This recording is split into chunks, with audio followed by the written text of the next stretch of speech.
विद्यार्थी मित्रांनो, आज आपण ऍक्टिव्हिटीचा विचार या ठिकाणी करणार आहोत। ऍक्टिव्हिटी ही जी आहे ही उदाहरण संग्रह 2.4 मधली आहे आणि परीक्षेच्या दृष्टीने महत्त्वाची। काय दिलेले आहे ऍक्टिव्हिटीची पहिल्यांदा ज्या वेळेला दिली जाते त्यावेळेला ती वाचून घ्या, काय एक्झॅक्ट आपल्याला करायचं हे समजून घ्या आणि नंतर उत्तर द्यायला सुरुवात केली तर कोणती गोष्ट चुकणार नाही। काय दिलेले आहे with the help of flow chart, हा फ्लो चार्ट दिलेला आहे आपल्याला। सॉल्व द इक्वेशन, एक क्वाड्रॅटिक इक्वेशन आपल्याला सॉल्व करायचे x² plus 2√3x plus 3 is equal to 0 using formula method. इथं फॉर्म्युला मेथड शिवाय दुसऱ्या कोणत्याही मेथडचा वापर करायचा नाही। मग आता आपल्याला बाय अँड लार्ज आपण फॉर्म्युला मेथड सोडवताना पाहिलेले, दिलेले इक्वेशन घ्यायचं ते त्याच्या स्टँडर्ड फॉर्म मध्ये आणायचं, ABC च्या किमती मांडायच्या, ABC च्या किमती मांडल्यानंतर त्या ABC च्या किमतीवरून b² - 4ac ची किंमत मिळवायची, b² - 4ac ची किंमत मिळाल्यानंतर त्याचा फॉर्म्युला मिळवायचा। तो फॉर्म्युला जो मिळवलेला आहे त्याच्यामध्ये त्या किमती सगळ्या मांडल्या आणि व्यवस्थित कॅल्क्युलेशन केलं की आपल्याला या ठिकाणी उत्तर मिळतं। त्याच पद्धतीने आपण प्रयत्न या ठिकाणी करून उत्तर मिळेल।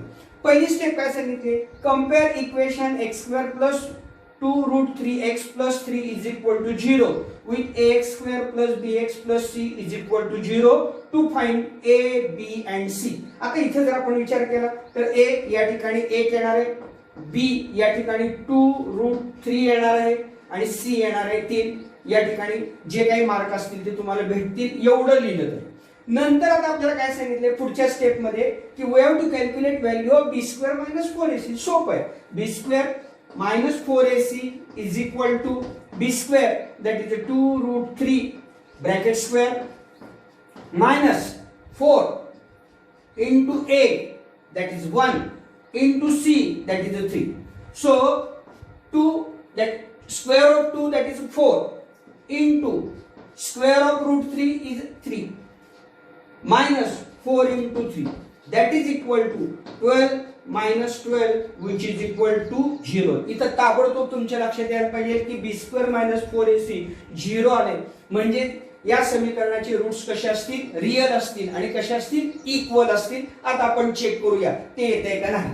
त्यानंतर पुढची स्टेप किंवा पुढचा फ्लो चार्ट मधला भाग आपल्याला असं दिलेला आहे, write the formula to solve the quadratic equation. Formula काय आहे या ठिकाणी x is equal to -b plus minus square root of b² - 4ac divided by 2a। या पद्धतीचा फॉर्म्युला आपल्यापाशी आहे। या फॉर्म्युल्यामध्ये आता आपल्याला किमती मांडायच्या आहेत। पुढच्या स्टेपला काय सांगितलेलं आहे, substitute the values of a, b and c and find the roots। आपण ऑलरेडी b² - 4ac ची किंमत काढलेली। So x is equal to -b plus minus, खरं तर फॉर्म्युला लिहायची गरज नाहीये तरी पण एकदा मी लिहितो इथं b² - 4ac divided by 2a that is equal to -b किती आहे या ठिकाणी -2√3 प्लस मायनस b² - 4ac ची किंमत किती आली 0 आहे divided by 2a 2 into a ची किंमत किती आहे 1 आहे which is equal to, आता अधिक वजा 0 शून्यात काही मिसळलं आणि शून्यामधून काही वजा केलं तर मूळ जी संख्या असते की अगोदरची संख्या असते त्याच्यावर आपल्याला माहिती आहे की काहीच परिणाम होत नाहीये। त्यामुळे या ठिकाणी root -2 into √3 divided by 2। So x is equal to 2√3 divided by 2 minus मध्ये या ठिकाणी उत्तर आलं। दोन्ही रूट सारखे आहेत त्यामुळे एकदा लिहिलं किंवा ज्याला पाहिजे त्यांनी दोनदा लिहिलं तरी काही फरक पडत नाही। -2√3 डिवायडेड बाय लास्ट स्टेप। या ठिकाणी काय करणार आहोत आपण, या दोनला हे दोन घालवणार आहोत, या दोनला हे दोन घालवणार आहोत। त्यामुळे या ठिकाणी आपल्याला रूट्स मिळणार आहेत x बरोबर -√3 और x बरोबर -√3। या ठिकाणी आपल्या लक्षात येईल की दोन्ही रूट सारखे आलेले आहेत आणि या ठिकाणी ते रियल नंबर आहे। तर second activity from practice set 2.6 example number 3। In the orange garden mister Madhusudan are 150 orange trees. 150 ऑरेंजची झाडं आहेत। The number of trees in each column with the help of flow chart. आपल्याला या ठिकाणी काढायला सांगितलंय the number of tree in each row 5 more than the column। हे मी लिहिलेलं नाही इथं, पण त्या ठिकाणी आपल्याला कंडिशन्स अशी सांगितलेली आहे की the number of trees in each row is 5 more than each column. Find the number of trees in each row and each column with the help of flowcharts. So number of trees we consider as x. So number of trees in a row 5 जास्त आहे, त्यामुळं या ठिकाणी उत्तर येणार x plus 5. x plus 5. Total number of trees आपल्याला दिलेले आहेत 150. That is equal to 150. Now we have to frame the equation. मग इक्वेशन काय आहे आता बघा, लक्षात घ्या की जर समजा ही कॉलम मधली झाड आहे आणि रो मधली झाड आहे, हे दोन्ही मी एकत्र दाखवलेले आहेत आणि ही एकूण झाड आपल्याला किती दिलेली आहेत 150 इतकी दिलेली आहेत. ही कॉलम मधली आणि ही रो मधली यांचा गुणाकार केल्यानंतर आपल्याला 150 हे टोटल मिळणार आहे. त्यामुळे इक्वेशन फ्रेम करत असताना आपण इक्वेशन असं फ्रेम करणार आहोत, x into x plus 5 which is equal to 150, which is equal to 150, multiply x to the both terms, so x square plus 5x which is minus 150 is equal to 0. Now 150 चे असे अवयव आपल्याला पाहिजेत या ठिकाणी -150 चे की ज्यांची बेरीज अधिक 5 आली पाहिजे. त्यामुळं 15 आणि 10. आता 15 ला या ठिकाणी अधिक चिन्ह द्यायचं आणि 10 ला वजा चिन्ह द्यायचं. त्यामुळे हे इक्वेशन काय होईल, x² plus 15x minus 10x plus 150 is equal to 0. या दोन पदाचा एक गट करा, या दोन पदाचा एक गट करा. पहिल्या दोन पदामधून x कॉमन येईल, कंसामध्ये x अधिक 15, दुसऱ्या दोन कंसामधून वजा 10 कॉमन घ्या, कंसामध्ये येईल x अधिक 15 बरोबर 0. x अधिक 15 फर्स्ट ब्रॅकेट मध्ये का कॉमन ब्रॅकेट म्हणून राहिलेल्या संख्या चिन्हासहित दुसऱ्या कंसामध्ये x वजा 10 बरोबर 0. त्यामुळे x बरोबर वजा 15 येईल. किंवा या ठिकाणी असं आपण एक स्टेप वाढवूया, x अधिक 15 बरोबर 0 किंवा x वजा 10 बरोबर 0. याचाच अर्थ या ठिकाणी आपल्याला मिळेल x बरोबर वजा 15 आणि x बरोबर अधिक 10. x बरोबर अधिक 10. आता इथं तुमच्या पुढे प्रश्न असेल की वजा 15 आणि अधिक 10 यातली कोणती किंमत घ्यायची. आता इथे एक गोष्ट लक्षात ठेवायची की झाडाची संख्या ही कधी निगेटिव्ह नंबर असत नाही. त्यामुळे x बरोबर वजा 15 ही किंमत आपण घेऊ शकत नाही. म्हणजे घेता येणार सारखी किंमत कोणती, x बरोबर 10. So find x. त्यामुळे x किती आला 10. So number of trees in a column आपण काय मानलेलं आहे, x मानलेलं आहे. x ची किंमत किती आली 10. त्यामुळे number of trees in a column is equal to 10 आणि number of trees in a row आपण काय मानलेलं आहे x plus 5 that is equal to 10 plus 5 and that is equal to 15. त्यामुळे या ठिकाणी आपल्याला लक्षात येईल की उत्तर फायनल असं असेल, number of trees in a column 10 आणि number of trees in a row 15 आणि या दोघांचा गुणाकार केल्यानंतर 15 गुणिले 10 150 ती आपली एकूण झाडाची या ठिकाणी किंमत मिळते. From practice set 2.6 last example star mark म्हणजे वेगवेगळ्या पद्धतीने आपण ते गणित सोडतो. मी डायग्राम काढलेली गणित मी वाचतो. In the adjoining figure, quadrilateral ABCD is a trapezoid. AB is parallel to CD दिलेले आहे आपल्याला and its area is a 33 square centimeter. Area is equal to 33 centimeter square आपल्याला दिलेला आहे.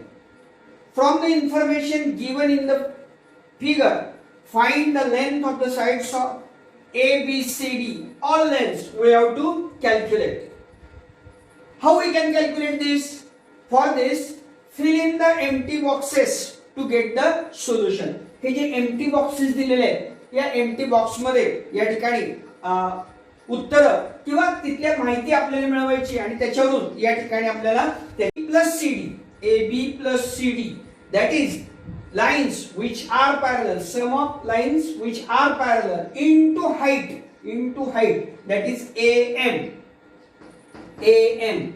into height that is AM. So trapezoidचा area किती दिलेला आहे 33. So 33 is equal to 1/2 x AB side 2x plus 1 CD side या दोघांची बेरीज इंटू AM किती दिलेली आहे आपल्याला x minus 4. Next so x plus 2x that is a 3x plus 1 into x minus 4 keep as it is 2 into 33 that is a 66 multiplication 2 into 33 that is 66. Now multiply these two terms to get the final term. So या ठिकाणी आपण त्याचे calculation करूया 3x plus 1 into x minus 4 equal to 66. So 3x in a bracket x minus 4 plus 1 in a bracket x minus 4 which is equal to 0. So 3 into x that is a 3x square minus 3x x into minus 4 that is a 12x plus 1 into x that is x plus 1 into minus 4 that is minus 4 which is equal to 66. आता आपल्याला काय काय भरायचं या ठिकाणी त्याचा विचार या ठिकाणी आपण करूया. 3x स्क्वेअर ऑलरेडी दिलेला आहे आपल्याला या ठिकाणी minus 12x plus x minus 12 मधून एक x गेला minus 11x plus आता हे 66 इकडे घ्यायचे आपल्याला म्हणजे या ठिकाणी अजून एक स्टेप जर आपण केली तर 3x square minus 11x minus 4 आणि 66 या दोघांची बेरीज केली तर 70 बरोबर 0. त्यामुळे पुढच्या ब्लँक मध्ये आपल्याला हे कॅल्क्युलेशन आपल्याला करावं लागणार आहे आणि हे कॅल्क्युलेशन केले की पुढची स्टेप किंवा पुढची फिल इन द ब्लँक्स आपली अशी असेल 3x square minus 11x minus 70 which is equal to 0 minus 70 which is equal to 0.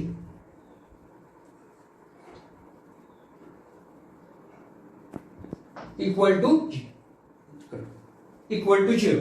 Now आता पुढची स्टेप आपल्याला करत असताना आपल्याला 70 गुणिले 30 70 गुणिले 3 210 चे असे अवयव आपल्याला या ठिकाणी मिळवायचे किंवा प्रयत्न करायचे की ज्यांची या ठिकाणी वजाबाकी 11x इतकी आली पाहिजे. आता हे कसं करायचंय मी ऍक्च्युअली तुम्हाला आता पुसतो आणि तुम्हाला दाखवतो की हे कसं आपल्याला या ठिकाणी त्याचं बाय फॅक्टर मेथडनी त्याचे अवयव काढावे लागतील.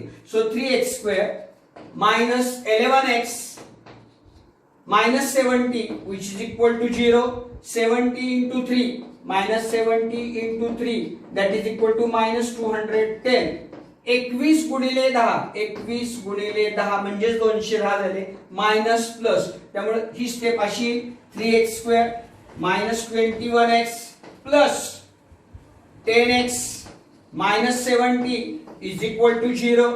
या दोन पदाचा एक गट करा या दोन पदाचा एक गट करा 3x कॉमन घ्या कंसामध्ये x वजा 7 अधिक 10 कॉमन घ्या कंसामध्ये x वजा 7 राहतील बरोबर 0. आता इथं बघा 3x कंसामध्ये x वजा 7 आणि परत 10 कंसामध्ये x वजा 7 पुढच्या स्टेपला x वजा 7 हा कॉमन आला त्यामुळे तो एकदाच दिला x वजा 6 राहिलेली पद 3x अधिक 10 पहिल्या कंसामध्ये दिली म्हणजे त्याचा अर्थ झाला की या दोन कंसाचा गुणाकार जर 0 असेल तर एक तर हा कंस 0 असला पाहिजे किंवा हा कंस 0 असला पाहिजे म्हणजे 3x अधिक 10 बरोबर 0 किंवा x वजा 7 बरोबर 0. जर 3x अधिक 10 बरोबर 0 असेल तर 3x बरोबर वजा 10 म्हणजेच x बरोबर 10/3 आणि जर x वजा 7 बरोबर 0 असेल तर x ची किंमत किती आली 7 आली. पण इथे एक गोष्ट लक्षात घ्या की इथं x ची आलेली किंमत ही वजा 10/3 आहे but length is never negative. आपल्याला माहिती आहे की लांबी रुंदी ही कधीही वजा असत नाही त्यामुळे हे उत्तर आपल्याला ग्राह्य धरता येणार नाही. म्हणजे ग्राह्य धरता येणार उत्तर कोणतं x बरोबर 7. म्हणून जर x ची किंमत मिळाली आता आपण या ठिकाणी AB ची किंमत काढायचा प्रयत्न करूया. AB आपण या ठिकाणी x मानलेला आहे so AB is equal to x is equal to 7. या ठिकाणी AB चं उत्तर मिळालं. CD चं उत्तर काढत असताना 2x plus 1 हे परीक्षेत लिहायची गरज नाही फक्त माहितीसाठी मी लिहितोय परीक्षेत डायरेक्ट उत्तर तुमच्याकडून अपेक्षित आहे 2 गुणिले 7 अधिक 1 7 दुनी 14 14 आणि 1 15 या ठिकाणी 14 अधिक 1 बरोबर 15 हे सीडी चं आणि एडी आणि बीसी या दोन्ही सारख्याच आहेत आणि एडी आणि बीसीचं उत्तराचा ज्या वेळेला विचार करतो ते x-2 दिलेलं आहे, म्हणजे x ची किंमत या ठिकाणी 7 आहे बरोबर. 7 - 2 बरोबर 5. या ठिकाणी आपल्याला युनिट कोणतंच दिलेलं नाहीये, त्यामुळे युनिट लिहिण्याची गरज नाहीये. म्हणजे एबी ची किंमत 7 आली, सीडी ची किंमत 15 आली आणि एडी आणि बीसी या एकरूप बाजू असल्यामुळं या दोघांची किंमत या ठिकाणी 5 आलेली आहे. आणि अशा पद्धतीने ही ऍक्टिव्हिटी आपल्याला प्रूव्ह करता येते, सोडवता येते.